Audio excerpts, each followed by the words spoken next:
And, you think you got a pretty good grasp for some of that stuff too, and then they explain the why, or you start digging more and more into some of these different faucets, and then all of a sudden you're way over your head in information again. Learning some of the things that I've learned, you had to do it the hard way and the long way over years and years of practice or different methods, trying and experimenting and so on. So it's really cool that there's never really a bottom to the pit. It's just learning different things all the time. Can you walk us through the purchasing experience, basically what a person has to do? Yeah, Today we are talking everything shooting. We've got Nick Larson from our Fargo store, specialist in the gun shop, handguns, shotguns, rifles, suppressors, accessories, you name it. We're talking about it on this episode. You ready to talk shooting stuff? Yes. You ready to talk shooting stuff? Absolutely, it's favorite category. All right, let's talk shooting stuff. All right, we have with us today Nick Larson from the Fargo SCHEELS store, specializing in the gun department. So what do you all cover? I do a lot of the suppressors and handguns within the Fargo store, but then we obviously branch out. We help each other out in shotguns, rifles, optics, muzzle loading, you name it, reloading, all those fun ones. I've seen you in a couple of videos talking about safes too. Yeah, I suppose, yeah. I like to put my fingers in a few different parts of the store, and help out where needed. So nice. So how did you get started with SCHEELS? Tell us about your journey. Oh, sure, yeah. At that point, back in 2020, or sorry, 2014. That's a big change there. What year is it? Yeah. Oh, yeah. Time flies. Yeah. So I was part-time working in the shoe department while I was going to college at that point for agricultural economics. And that was an interesting pursuit of mine, and I enjoyed it quite a bit. Got to the end of it, and I was just kind of already burnt out of the amount of computer time and screen time it was waiting for, half a cent bushel moves in west North Dakota to sell in South Dakota or whatever it was. And some of the best people that have ever worked for SCHEELS, Brian Wagner, John Burt, even Bill Nelson at that point were like, why don't you hang out with SCHEELS just a little bit longer, maybe see if you find something else that's interests you, but start full time for now. I said, yeah, that sounds great. And then I never left. I never anticipated retail being a long-standing career of mine, but I've enjoyed it for at least 11 years, so. Nice. Did you eventually get to move to the gun shop then? Yeah, yep. Downstairs on the first floor, when they hired me full-time, I just went right into hunting footwear. It was a good, nice little segue and stepping stone. I've done workwear, work footwear. I've done some hunting clothing. And then I worked into shotguns, and then now I do handguns. So Awesome. And a couple of other things over my career, at least. Yeah. Mm-hmm. Do you spend a lot of time handling firearms in your free time then? Yeah, I enjoy shooting sports in my free time. I do a lot of hunting. Turkey, pheasant, and whitetail has always been my biggest fascination, or my biggest time suck, I suppose, at that point. So, yeah, I enjoy it quite a bit. You can call that trap passion, shooting. too, Yeah, I think. that passion, right. Yeah. There we go. I don't know about that time suck. I like passion. Yeah. That's fair. That's probably a better enthusiasm too. or something like that. Yeah. We've been trap shooting since I was, I don't know what that would have been, since I was 11 or 12, so a little over 20 years. I think even in some of my old senior photos, I got the clay pigeons laid out in front, and I got the shotgun there in the stands. So Ooh, I feel like we need to insert that photo here. Yeah. So that's kind of a rough Research one. the archives. Insert photo here. Yeah, a little bit of a mullet, I think, coming on the back. It was Nice. Which is in, I'm waiting for Mike to do the mullet. Yeah, I've got the like journey. Viking / man bun kind of thing going on. I realize I'm kind of out there today. I wore this shirt just because retro rifle. Let's be a little flashy. Let's show some machine guns hidden in your shirt. Yeah. So Absolutely. we're talking about that brand. stuff today. It's So it gave me a fitting. chance. Yeah, I like to do this thing called Fun Shirt Friday at work, and as long as it's a collared shirt, it's fair game. So a little flashy. It is what it is. SCHEELS, Yeah, absolutely. Exactly. So trap shooting, though, I think that was interesting you brought up, because that's a growing sport, it seems, again. Yeah, it's one of the fastest growing sports in the U.S., which is incredibly fun to watch. I think just about every high school has a team or a club team at that point that offers trap shooting to kids. It was never an option when I was younger, and for, I think, most people, in the early 2000s, that was never an option. So super cool that that people that maybe don't have an interest in baseball and basketball like everybody else can find a different pursuit that they find way more interesting and has some real life experience too. You know, you can go and go into the field afterwards and have hopefully better success in your pheasant and your duck hunts at that point. So, Were you in a trap shooting? I was not. No. When I was 12, I bought a cheap thrower, and we lived out in the country. So I've shot quite a few clay pigeons, but never like functioned or like, you know, organized. Yeah, That's what I was looking for.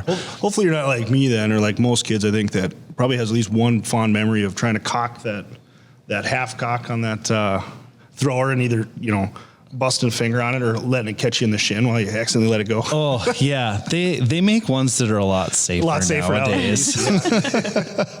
Yeah, I've locks on those. I've had more than one close call, but I never lost any fingers or you know I had one swinging right by my head once before. That was, you know, you do that once and it's like, oh okay, I need to be a lot more careful about this now. Absolutely. But yeah, a lot of fun doing that back in the day. So nothing. 100%. Nothing more rewarding than seeing that clay just turn into dust. Yeah, I absolutely agree. So you need a little training to do that. So I feel like we should talk about training, some of the training that you receive as an expert at SCHEELS.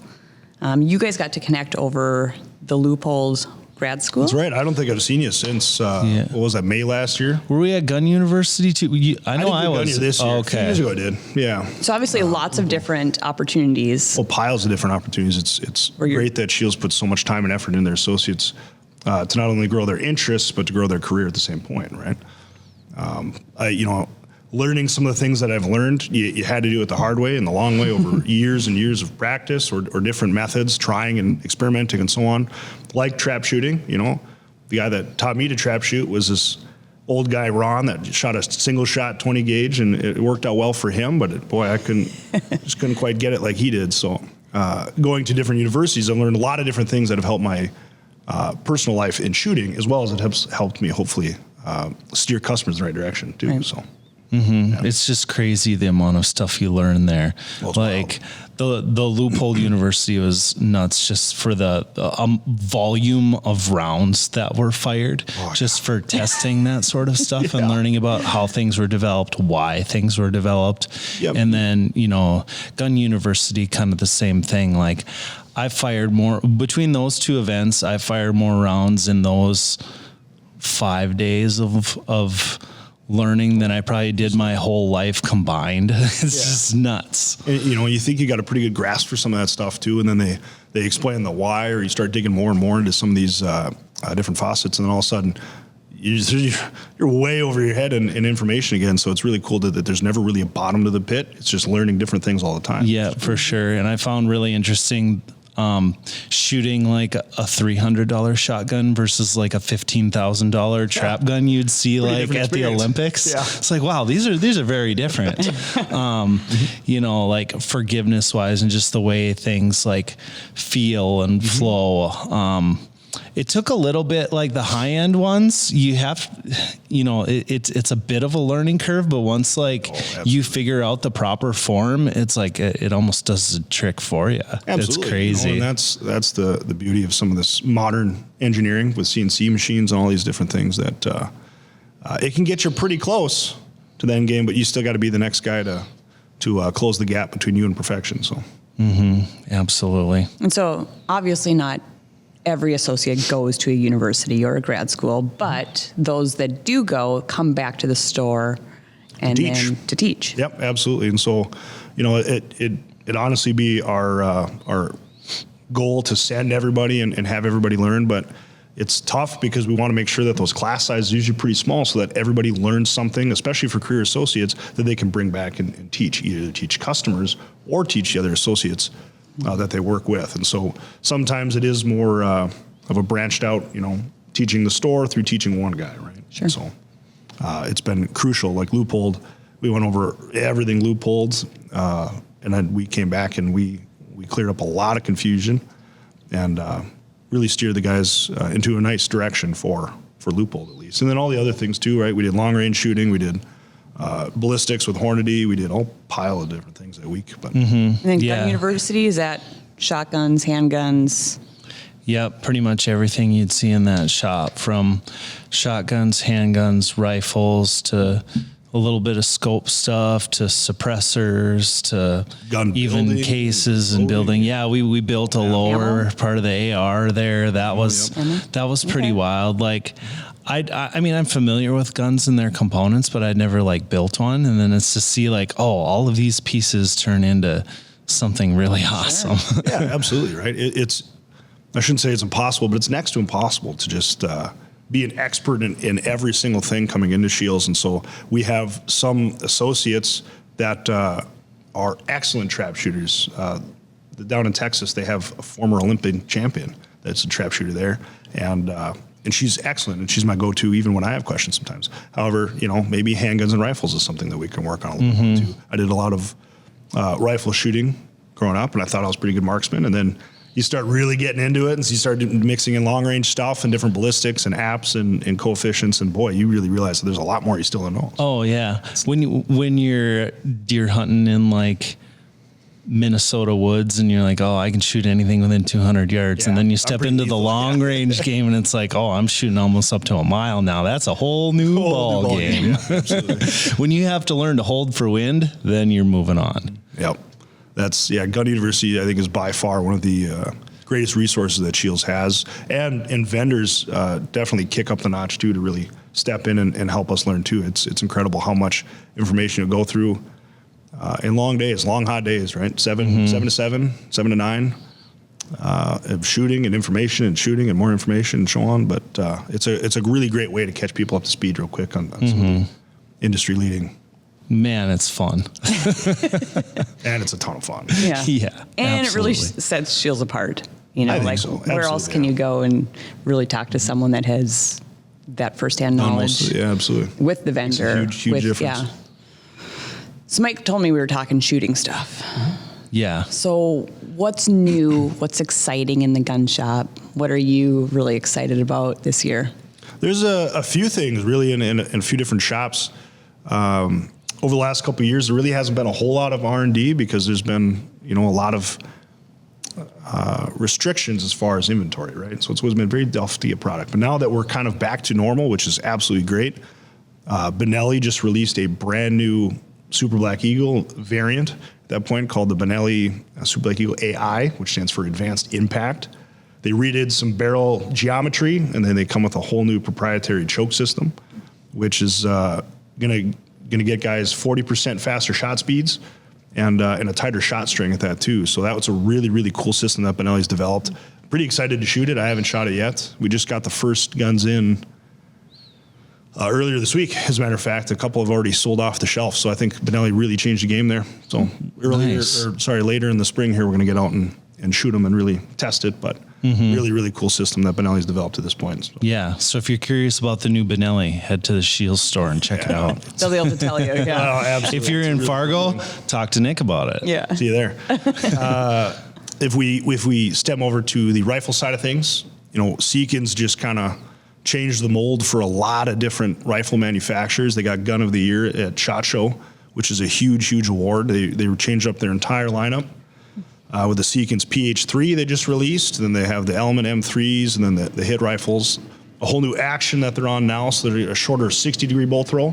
And really just the coolest thing that they've come out with too is all of their rifles are a quick change barrel system. And so you can buy one rifle in one caliber, and if you pull off the stock, there's an Allen key underneath. You can rotate that barrel out and put a whole new caliber on it and still use the exact same rifle. Wow. And it's wild the tolerances they have on those Seekins. Oh, yeah, very tight tolerances. I've never had a customer or issue with anything from Seekins, really. I've been very, very impressed with their product and the quality. And they're an ESOP company like us, which is really, really cool. They just became that about 2 years ago, I believe, with help from Steve Shield, which is pretty cool. So. Yep. Yeah.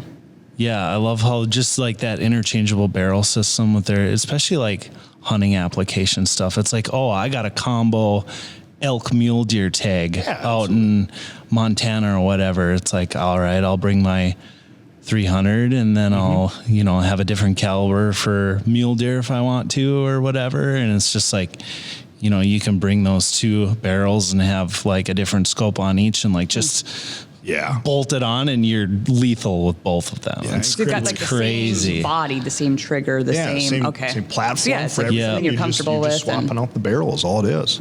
Just something that you've trained and practiced for. Right. So it's kind of like having a similar system with different shooting performance. So really cool system. You're basically a sniper at that point.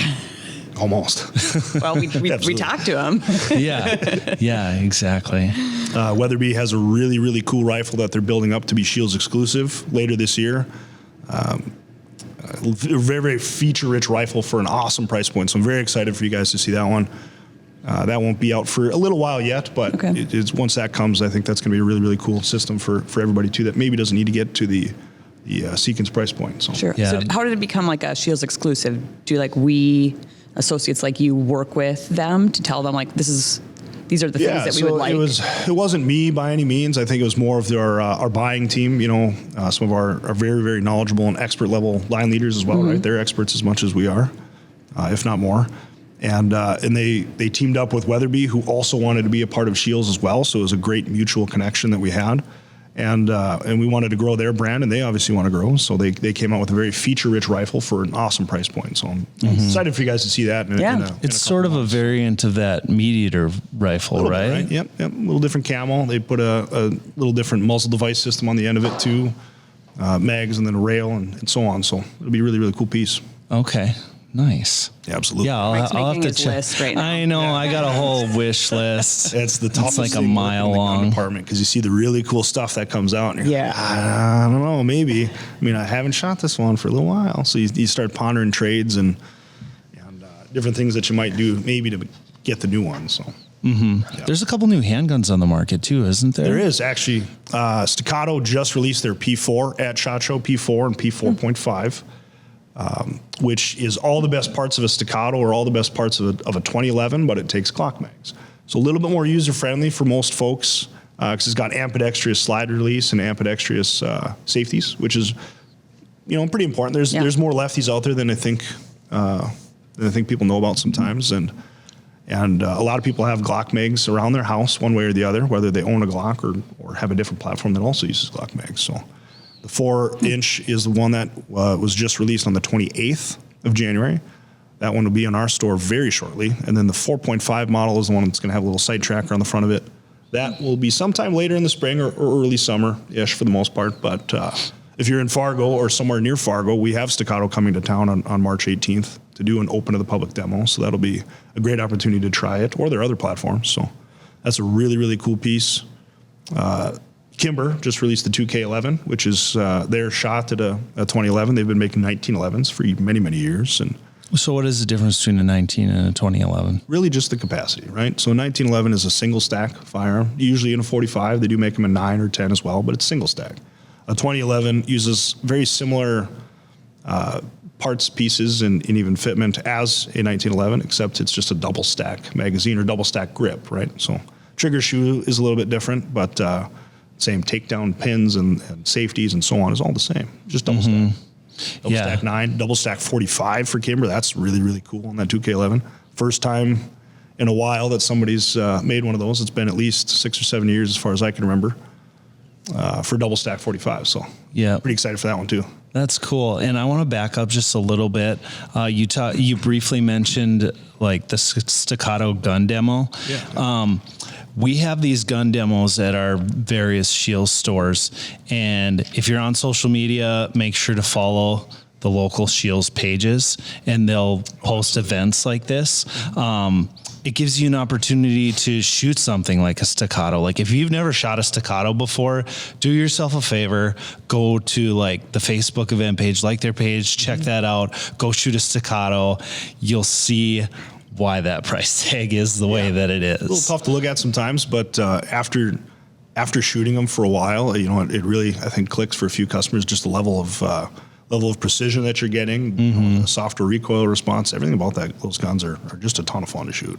I know we have like at least 5 different events and demos going on. For sure. We got all the time right now. We got bat demos, we got gun demos, we got archery shoots. I meant just for guns. We have at least 5 of our stores have like a dedicated I believe it. Yeah. event happening like right now when this episode will be out.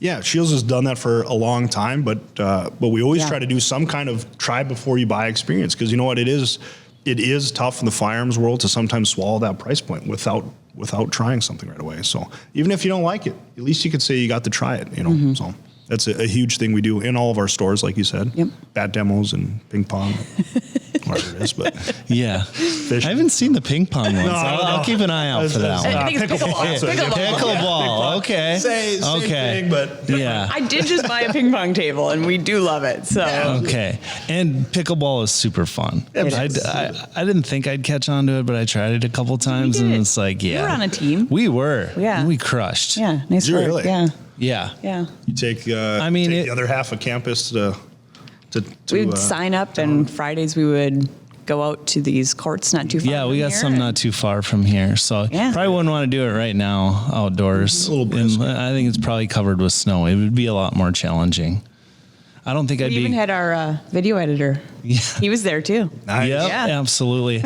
I don't think I'd be quite as quick out there in like my boots and snow pants and stuff. No, I was a fair weather pickleball player. So. Yeah. Oh yeah. 100%. I'm a fair weather fisherman. So that's all right. I get that. I understand that. Nice.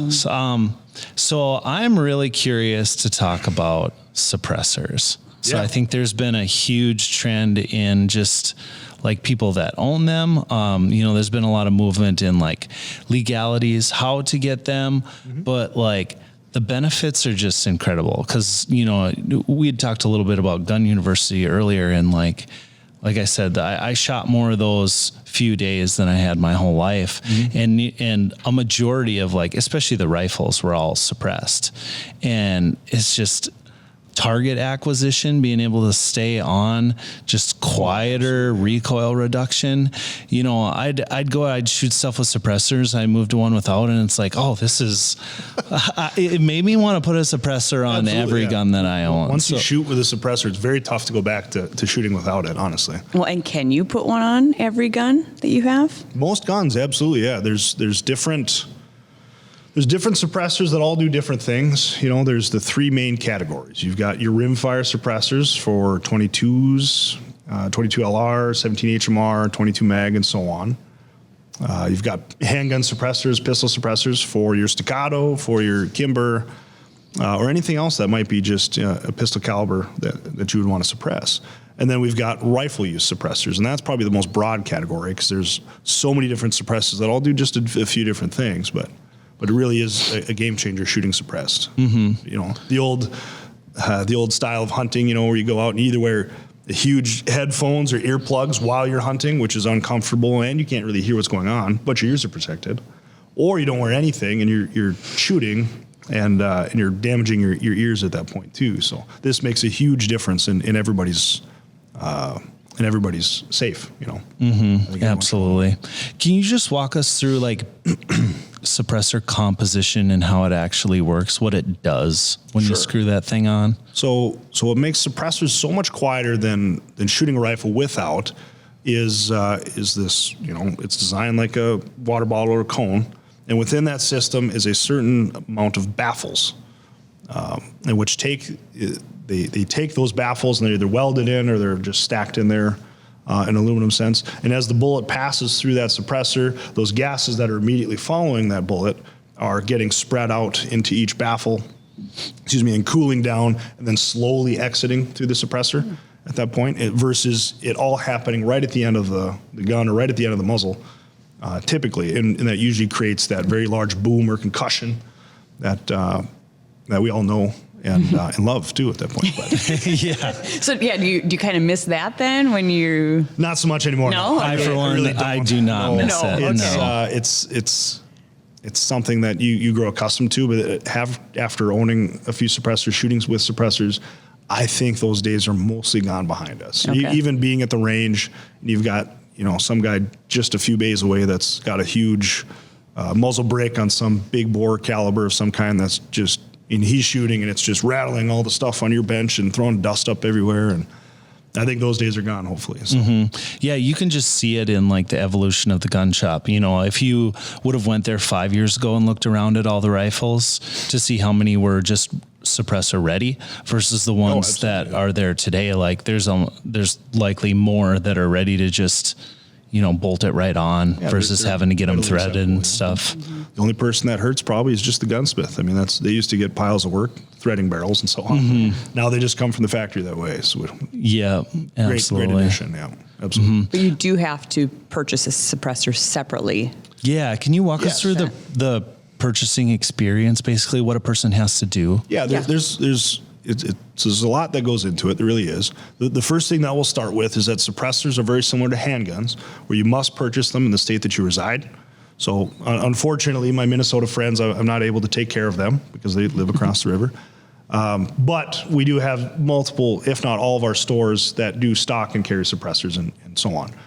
So that's the first requirement. You got to purchase them in the state in which you reside. Now, the huge push for suppressors now is because the whole paperwork process has changed immensely over the years. Before, it used to be all handwritten or paper copied stuff that you would take and you'd fill out. You'd send it to an office in Seattle, and Seattle would review it, and then they would send it over to Quantico, and the FBI would review it, and then the ATF would review it. Then it finally got sent back. Usually the process was excess of a year. 14, 15 months, I think, was about the average most times. I think my first one was 14 months, now, since the changings in some of the rulings have happened, it's all electronic, which is so much more to our benefit at that point. We can take and we can get a customer in and out of the store in about 15 minutes for an individual purchase, from your fingerprints to your photos and your submission. We can handle all of it in store. And so it's so much faster. It's a much better customer's experience. And so really more people are excited about shooting with suppressors again. Yeah. Are we one of the, is SCHEELS one of the only places that does all of that? Typically, yeah. Okay. I would very heavily argue that SCHEELS is one of the only companies in the nation that does everything from start to finish for the customer. Within the same day as well. There are some competitors out there that get pretty close. They'll do over the phone with you, and there's a couple extra things that are pretty close. But you need to go get fingerprints somewhere else. You still got to go, hassle the sheriff for some fingerprints, then go down to Walgreens and get a passport photo and all those different things. But we're able to get the customer from start to finish in and out of our store all taken care of, which is, I think, a huge advantage that we have at that point. And it just makes it easier because it's a daunting task if you start looking into all the paperwork and all the things that you have to do, plus the extra fees, and it really just steered away a lot of customers in the past right at that point. It's just super nice to say, like, if you have questions, like you have somebody helping you through every step of the process right there. Very cool. So I'd like to talk about that just for 2 seconds real quick, just to clarify, hopefully anybody that's listening, is there's two different application methods that a customer can choose. There's an individual, and then there's a trust. An individual application is where you alone are the only owner of that suppressor. You're also the only one that can, store it and transport it and shoot it. If you own this suppressor there, Mike, you and I can go to the range together, and I can shoot it, and I can even be on my gun and shoot it as well. However, you do have to be, within earshot or right there with me at that point to still maintain possession of it. So it's for you and you alone. And there's upsides and downsides to it. Those applications usually do take us, we'll just say a couple weeks. I've had some come back in a day or two. I've had some go a little bit longer, but we'll just say just a couple weeks, which is a huge experience change over the 14 months that we were previously doing. Oh, absolutely. Right? The other method that a customer can choose is a trust format, where you and several other people that are listed in that trust can all take and use and own and store those suppressors, which is nice. I've in a trust with my brother. So that, if I don't get a deer tag in North Dakota, I would lend it to him and he can use it and shoot it and so on. The downside to that, though, is that's something that you do have to do on your own. You have to find an attorney to generate a trust for you. You have to find one online, something along those lines. That's not something that SCHEELS can help you with, because that's a whole other legality of nightmare, really, at that point. But the upsides to it is that, you can share that suppressor with a couple different people. I would argue heavily, though, however, especially with how fast suppressors are getting approved, with changes to passing suppressors and so on, that really the individual is probably the way to go, because those trust paperworks do take usually a few more months. So say if somebody is like, maybe mildly pressed for time and wants to do the individual, but then like transition to a trust? Is that possible? Absolutely. Or how can you do that? You can do in the future, right? Yep. So if you want, and I've had a few customers do this that have kids that aren't 21, because like handguns, you have to be 21 to own a suppressor. And so they've been buying suppressors under an individual account. And then at some point when their kids do get older, they're just going to move them to a trust, which unfortunately is another $200 tax stamp. Or they'll probably just, since everything's so much faster now, they'll probably just help their kid buy their own suppressor just for them to have at that point. But you can move them from an individual to a trust later on. It does cost another $200 though. And it is something you can do from your couch at home at least, instead of having to come and do a SCHEELS. But okay. Something to ponder. Nice. Yep. Before we started talking all the legalities and how to do it, one thing I was curious about is performance differences versus like suppressed versus non-suppressed. So what sort of effect does that have on like velocity and all of that sort of thing? Sure. Yeah, absolutely. So if you have a rifle that's set up and sighted perfectly for 100 yards, as most of us do for our hunting applications, if you do put a suppressor on there, you probably are going to get a point of impact shift. So you really should either reconfirm your zero or resight in your rifle altogether. You get a small change, either move over to the left a little bit, 2 or 3 inches, or come down and to the right 1.5 inches or whatever it is. But putting a suppressor on a rifle does affect the way it shoots a little bit, and so you should be hitting the range before you go out hunting again to resight your rifle in at that point. You will get maybe a little bit of a speed boost from the suppressor just because it lengthens it a little bit. Excuse me, but it's usually not much at that point. And really, those Garmin chronographs would tell you that perfectly, one or the other. Really, the biggest advantage to a suppressor and why I try to push customers into it is most calibers, especially with the right suppressor, are quiet enough that you could shoot a couple times without hearing protection, which is a huge advantage and definitely so much safer for a customer. And on the other sides of things too, that it actually reduces recoil. So your shooting experience is not only quieter, it's also a little bit softer. So you can shoot longer at the range, or you can have just a more enjoyable experience. Sure. Either with target acquisition or with follow-up shots at that point. So much more fun. It's huge for follow-up shots because you're not experiencing that recoil and it's muzzle just jump that you'll get. Exactly. So a lot of guys that really see the best advantage of that is coyote hunters, right? If you call in a pack of 2 to 4, or before it was you'd shoot and then you have to try and find and reacquire a target and so on. But hopefully you can move from target to target a little bit quicker. Absolutely. So now, is there a difference between like a silencer and a suppressor? It's the same thing. Okay. It's just a different verbiage. Sure. So Okay. It's a very good question, actually. I'm really curious about some of the new 3D printed suppressors. Yeah, absolutely. Like, what's the difference between like a 3D printed one and like one made the traditional way? So there's a company, Huxworks, that we deal with that most of their suppressors are 3D printed with titanium, which is incredibly unique because it allows it to be a very lightweight system and a very lightweight platform. And then they have flow-through designs. We could talk about that a little bit later. Versus the standard method, as most people have known suppressors to be, have been assembling these baffles into a tube and then taking the tube and welding them all individually together and either putting a sleeve over it or leaving it bare as it is. Both of which are good systems and both have their purpose. But as technology has changed, 3D printing has made a lot of these suppressors a lot lighter weight than they used to be.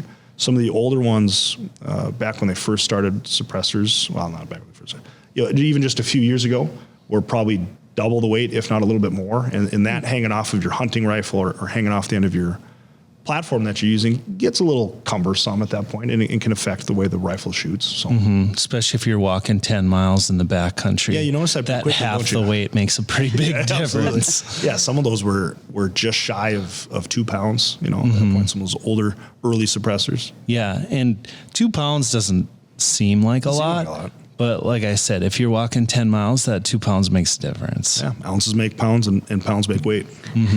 Exactly. Nice. What are some like commonly asked questions you get when you're working on a day-to-day basis? Not just suppressors. This could be. Sure. This is everything. That's fair. A lot of people always ask me what I shoot, and I'm always more than confident to tell them that. But well, tell us. What do you shoot? Don't leave us hanging. I don't believe in owning. For me, at least, I don't need to own a lot of different firearms and platforms. I just like having a few really good ones, and so I do own a Staccato, and I enjoy shooting it quite a bit because I don't need to own a bunch of different handguns. So I think I've got like only 2 or 3 really, slightly different models, but I enjoy shooting the Staccato the most. That's one I shoot all the time. We got a Weatherby and a Christensen rifle that I enjoy shooting quite a bit, and then I still shoot Benelli too. So. Kind of spendier platforms, but they're platforms I know that will last me for a very, very long time, and I enjoy shooting them. And I have a great success with my hunts, or even things like 2-gun, 3-gun, steel challenge kind of stuff too. So that's worked out pretty well for me in those platforms. So other common questions are the justifications in price point. It's tough when you see a Ruger rifle sitting next to a Seekins in the same caliber, and you wonder what that price justification is. You have a $600 Ruger and you have an $1,800 Seekins, and most of it really is just fit and finish. You know that Seekins is being assembled by a gunsmith with tolerances to thousandths of an inch, and so you know that you can demand performance either in accuracy or in weight, and you're going to get it in a Seekins. There's no question about it. In a Ruger rifle, they a little bit cheaper, and most of them do shoot pretty well. I'm not by any means dogging Ruger because a lot of guys own Ruger, and I've got one as well, but those tolerances are a little bit looser, and so you might have a rifle that shoots under a minute or under an inch at that point. You also kind of might not at that. Yeah, and that's part of the risk that a guy kind of takes sometimes with that cheaper price point. But yeah, it depends on if you're shooting 100 yards in Big Woods, Minnesota, or if you're shooting at 1,000 yards out west. Absolutely, yeah. And differences of an inch or so don't sound like a lot at 100 yards, but then when you start, moving those distances or moving that goalpost a little bit further, they start to magnify the differences between those pretty different, right? Mm-hmm. And so that's really a big one. I know that Seekins rifle will last for a lifetime. If a guy wants it to just be a one and done system, he can buy this rifle, and then 40, 50 years from now, he'll still be shooting a Seekins that'll still be shooting under an inch at that point. You don't have to worry about barrels coming loose or stocks getting worn in or misfitment at that point. So that's really the biggest thing. And you can move that same line of thought to handguns or to shotguns. Stoeger makes a good shotgun for the price point. But when you move to the Benellis or the Berettas at those points, you're getting a tighter fitted piece that's going to last you a lot longer. But even, getting one to start at. Mm-hmm. Get your foot in the door there, at that level. Yep. And I am really going to use this. Mm-hmm. And so now I'm going to trade it in, move up. Trade in and trade up. SCHEELS does take trades. Mm-hmm. We offer fair prices for that too, because we want you guys to shoot the latest and the greatest and have a good time with it. But we also do offer, SCHEELS kind of sometimes gets this image of being a high price store. I would always combat that in a few different ways. We're employee owned. Really the biggest thing, however, is we do price match as well, and we'll do it. I'll gladly do it with a smile, with no complaints whatsoever. But we also offer different price points for different pursuits. If you go hunting in Minnesota once a year, one weekend a year, maybe you don't need to spend $2,000 on a rifle. There's plenty of rifles for $400, $500, $600 that will do what you want and more at that point. And same with shotguns. If you pheasant hunt 1 week a year, we've got a shotgun for that. If pheasant hunting is your life and you can't get enough of it, we've got a shotgun for that too. Yes. So it's just your level of pursuit and what you deem to be necessary for what you demand, right? So we'll always offer that. What about accessories? What are some commonly asked questions in regards to that? Oh, sure, yeah. Scopes is a huge one, right? And I believe very firmly, or the old line of thinking at least, is that you should spend the same amount of money on the rifle as you should the scope. I almost think a little bit more so that the scope should cost you just a little bit more than the rifle, because there's no quicker way to make or break a hunt than having poor glass. And it might be great that you have the $2,000 sequence, which shoots exceptionally well.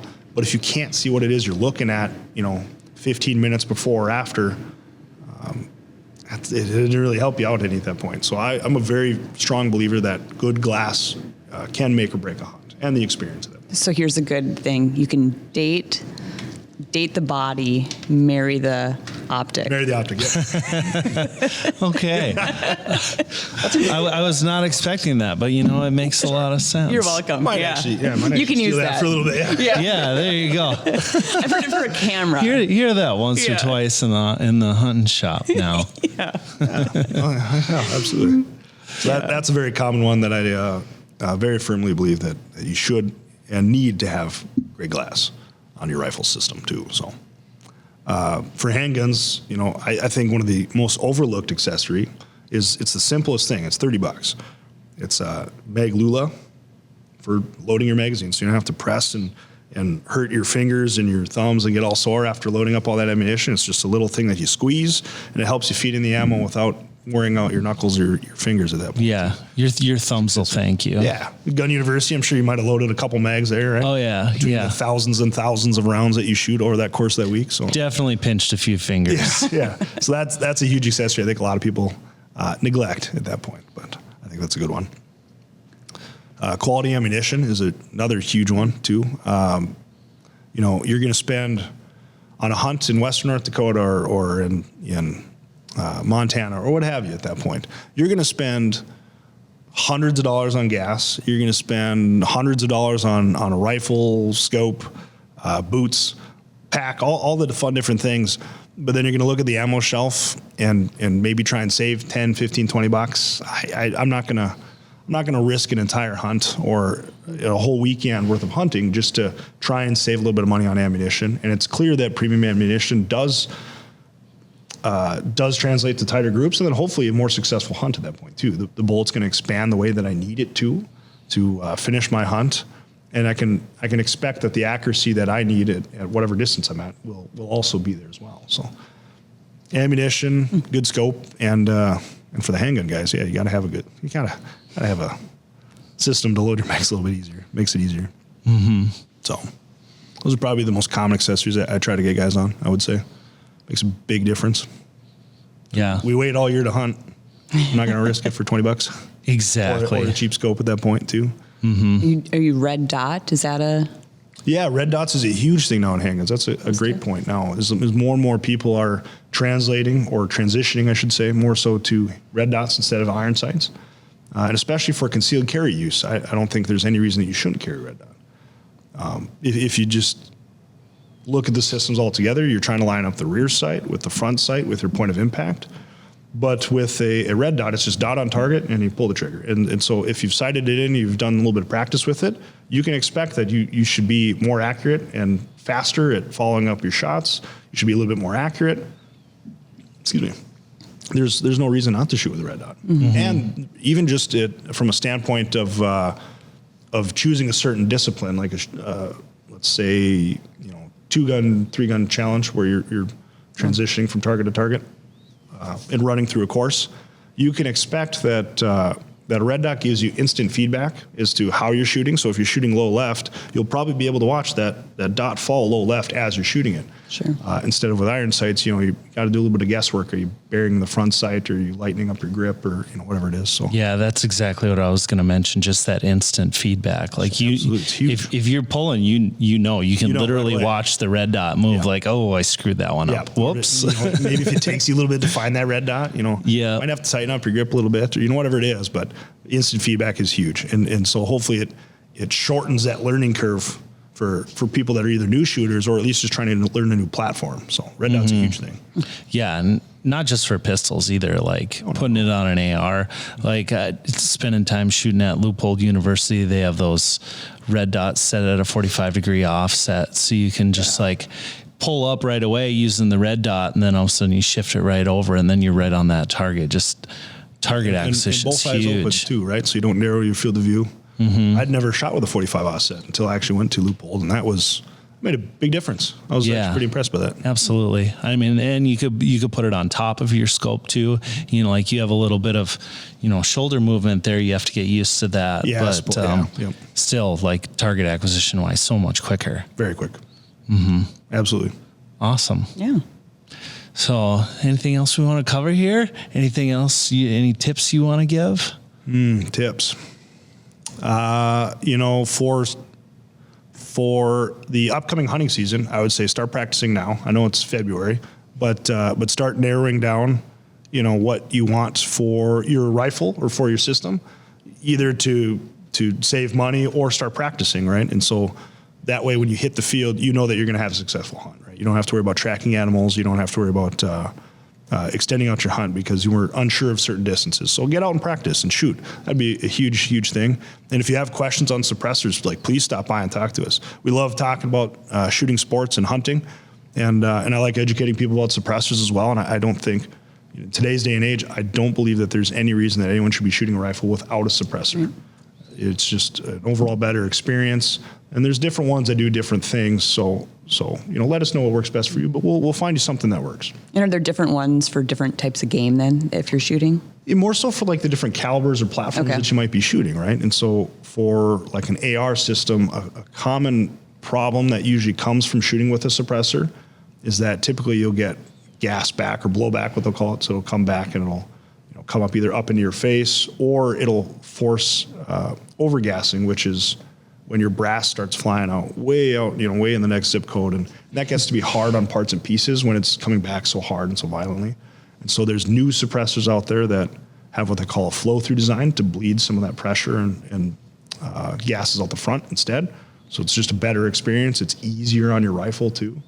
If you're shooting, you know, small bore for prairie dogs or coyotes, there's certain suppressors that work better for that. There's some suppressors that work well for, you know, lever actions and rifles, but, you know, maybe not so well for an AR. And there's a few different platforms that all do something a little different too. Sure. So basically, go see Nick or one of our experts, tell them what kind of gun you have or you want, and you'll get the right suppressor. Yeah, let's help you build your dream setup, either for your hunt or for your next competition too. At that point. Yeah. Perfect. Love it. All right. Well, Nick, thank you so much for your time and your knowledge. Any questions on anything shooting? You know, feel free to leave them in the comments below, or head to your local store and ask one of our experts like Nick your questions.